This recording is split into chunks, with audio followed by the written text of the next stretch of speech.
আর জীবন দিয়া যারে আমি বেসেছিলাম ভালো,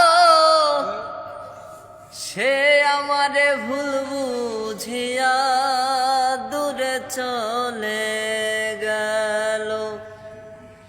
হরে জীবন দিয়া যারে আমি বেসেছিলাম ভালো, সে আমারে ভুল বুঝিয়া দূরে চলে গেল।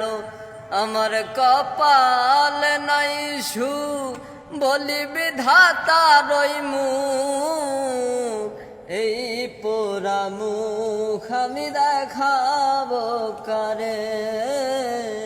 সে এখন বাস করে অন্যের ঘরে, আমি চাহিলাম যারে ভাবে